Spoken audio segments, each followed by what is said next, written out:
श्री गणेशाय नमः. श्री गुरुदेव दत्त. श्री स्वामी समर्थ. या कलियुगात ज्यांनी लाखो भक्तांना आधार दिला, ज्यांनी निराशेला आशेत बदलले आणि ज्यांचे एकच वचन आजही भक्तांच्या जीवनाचा कणा आहे, भिवू नकोस, मी तुझ्या पाठीशी आहे, अशा या करुणामूर्ती श्री अक्कलकोट स्वामी समर्थ महाराजांची संपूर्ण दिव्य आणि प्रेरणादायी जीवनकथा आज आपण या व्हिडिओमध्ये पाहूया. श्री स्वामी समर्थ हे भगवान दत्तात्रयांचे चौथे अवतार म्हणून ओळखले जातात. असे मानले जाते की श्रीपाद श्रीवल्लभ नरसिंह सरस्वती महाराजांनी आंध्र प्रदेशातील श्रीशैलम जवळ कर्दळी वनात तब्बल 300 वर्षे तपश्चर्या केली. त्या तपश्चर्येच्या तेजातून, त्या दिव्य शक्तीतून एक महान अवतार प्रगट झाला. तोच अवतार म्हणजे आपले श्री स्वामी समर्थ महाराज. ते कोण होते, कोठून आले, कधी प्रगट झाले, हे सर्व प्रश्न आजही गूढ आहेत. कारण अवतार कधी स्वतःची ओळख सांगत नाही, तो केवळ भक्तांची परीक्षा घेतो. स्वामी महाराज प्रगट झाल्यानंतर स्वामींनी कोणत्याही एका ठिकाणी स्थिर न राहता संपूर्ण भारतभर भ्रमण केले. हिमालयातील पर्वत, काशी, हरिद्वार, द्वारका, रामेश्वरमचे सागर किनारे, या प्रवासात ते अनेक नावांनी ओळखले गेले. कधी योगी, कधी फकीर, कधी बाबा. पण जिथे गेले तिथे दुःख संपले आणि श्रद्धा निर्माण झाली. स्वामी कोणालाही सहज दर्शन देत नसत. ज्यांची श्रद्धा खरी असते त्यांच्याकडे स्वामी स्वतः चालत येतात. अक्कलकोटला येण्यापूर्वी स्वामींनी मंगळवेढ्यात बराच काळ वास्तव केले. तिथे ते दिगंबर अवस्थेत वावरत असत. लोक त्यांना दिगंबर स्वामी या नावाने ओळखत असत. काहींनी स्वामींना वेड्यात काढले, काही हसले, पण ज्यांनी श्रद्धा ठेवली त्यांचे आयुष्य बदलले. स्वामी नेहमी म्हणत असत, श्रद्धा ठेव, बाकी मी पाहतो.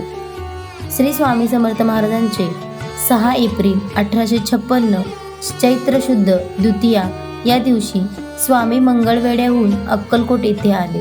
खंडोबा मंदिरात त्यांनी पहिले वास्तव केले. पुढील 22 वर्षे स्वामी अक्कलकोटमध्येच राहिले. म्हणूनच ते अक्कलकोट स्वामी समर्थ या नावाने प्रसिद्ध झाले. अक्कलकोटची भूमी त्यांच्या चरण स्पर्शाने पावन झाली. स्वामींच्या लीलांची संख्या मोजता येणार नाही. कोणाचा रोग बरा झाला, कोणाचे कर्ज फिटले, कोणाच्या आयुष्यात नवीन दिशा मिळाली. पण स्वामी कधीही स्वतःला चमत्कारी म्हणून घेतच नसत. ते नेहमी म्हणत, हे सर्व तुमच्या श्रद्धेमुळे आहे. त्यांची शिकवण खूप साधी होती. अहंकार सोड, श्रद्धा ठेव, कर्म करत राहा आणि गुरुवर विश्वास ठेव. स्वामींनी जात, धर्म, श्रीमंत, गरीब यात त्यांनी कधीच भेद केला नाही. 30 एप्रिल 1878 साली वटवृक्षाखाली स्वामींनी आपल्या देहाचा त्याग केला. भक्त रडत होते, वातावरण गंभीर होते. तेव्हा स्वामी म्हणाले, मी कुठेही गेलो नाही, मी सदैव तुमच्या सोबत आहे. भिवू नकोस, मी तुझ्या पाठीशी आहे. हे शब्द आजही अक्कलकोटमध्ये घुमत आहेत. वटवृक्ष स्वामी समर्थ मंदिरात लाखो भक्त नतमस्तक होतात. कारण स्वामी फक्त मूर्ती नाहीत, ते अनुभूती आहेत. जर श्रद्धा खरी असेल तर स्वामी आजही तुमच्या पाठीशी उभे आहेत. आजही अक्कलकोटच्या त्या पवित्र भूमीवर वटवृक्षाखाली उभं राहिलं की एक गोष्ट प्रकर्षाने जाणवते. स्वामी कधी गेलेच नाहीत. ते केवळ देहाने समाधीस्थ झाले, पण त्यांच्या कृपेचा प्रकाश आजही प्रत्येक भक्ताच्या आयुष्यात तेवत आहे. ज्याच्या हृदयात श्रद्धा आहे, ज्याच्या मनात विश्वास आहे आणि जो संकटांतही गुरुचं नाव घेतो, त्याच्या पाठीशी श्री स्वामी समर्थ आजही उभे आहेत. भिवू नकोस हे शब्द फक्त ऐकण्यासाठी नाही, ते अनुभवण्यासाठी आहेत. कारण स्वामी फक्त अक्कलकोटमध्ये नाही, ते आपल्या श्वासात आहे, आपल्या विश्वासात आहे आणि आपल्या जीवनाच्या प्रत्येक पावलावर आहे.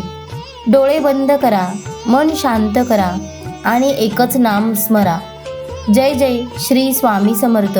तुम्हाला हा व्हिडिओ आवडला असेल तर कृपया लाईक करा आपल्या स्वामी भक्त मित्र परिवारासोबत शेअर करा. अशाच भक्तिपूर्ण व्हिडिओसाठी स्वामी मोटिवेशन चॅनलला सबस्क्राईब करा. श्री स्वामी समर्थ.